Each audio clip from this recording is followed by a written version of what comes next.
I mean, we could only do a whole show on Manchester United, but one thing I would say at Man United is there's a culture problem at Manchester United. You know, there's a culture of mediocrity and acceptance, and culture comes from above. You know, when you look at Manchester United reported record revenues there not so long ago of 700 million, and they weren't in the Champions League that year either. So results aren't driving the value of Manchester United, okay? So trophies and performances aren't. And when that's not the driving force, mediocrity sets in on the pitch. So when you're signing players for commercial reasons or for visibility or profile or just to drive that revenue, that's how you end up with the cluster of players that they have. The culture of mediocrity at Manchester United has not only been accepted but rewarded. A lot of players there have been rewarded for absolute mediocrity. It's just been handed to them.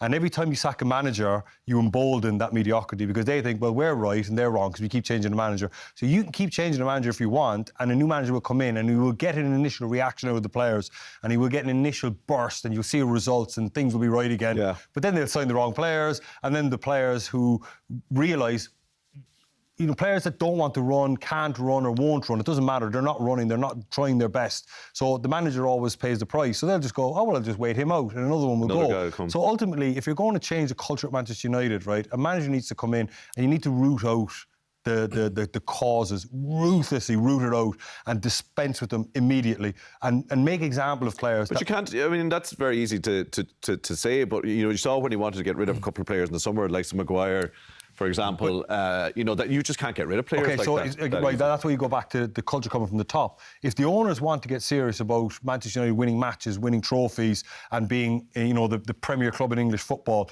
then the owners have to back a manager to wipe out the mediocre players, not keep giving those players new contracts, right? They need to be wiped out. Now, that's a long process. I'm not saying that, like, you know, that can be done overnight. That could take 4 or 5 transfer windows to do.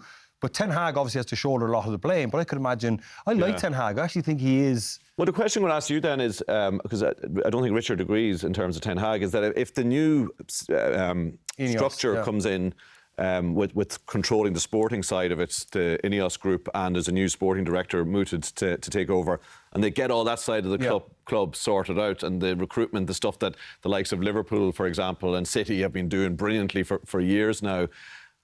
You know, is there not an argument that, right, Eric, now everything's sorted out, all these issues have been sorted out, you now it's your time to shine. Like, do you think there's a future there for the manager in a situation think so. like it could be a very short one, but I think if the new takeover goes through and there's a new sporting director and there's a new ethos at the club, you know, and there is a complete overhaul and a new direction. And like I said, it could take 4 or 5, even 6 transfer windows to move out. It's going to be expensive too, by the way, to move out what he's moving out and bring in what needs to be brought in. But I think he'll be on a very short leash and he'll have to deliver straight away. You know, like Jurgen Klopp, when he was trying to change in 2015-16 when he came in, he was trying to change Liverpool. But you saw incremental little mile markers of improvement. And then eventually he broke through. But I'm sure when he went in, we need to get rid of these 8 players and replace them. And that took 4 or 5 transfer windows. But you need to give the manager that time, but there has to be the right element in place. Like the Jadon Sancho incident. You know, he was so patient with Jadon Sancho. Left him off training on his own for 6 to 8 weeks. You know, put an arm around him. Did everything he possibly could for him. But at some point, you have to draw the line. When players aren't towing the line and aren't doing what the manager wants to say, you have to draw the line somewhere. You know, and then he's drawing the line, he's getting castigated for it because he's ostracising him.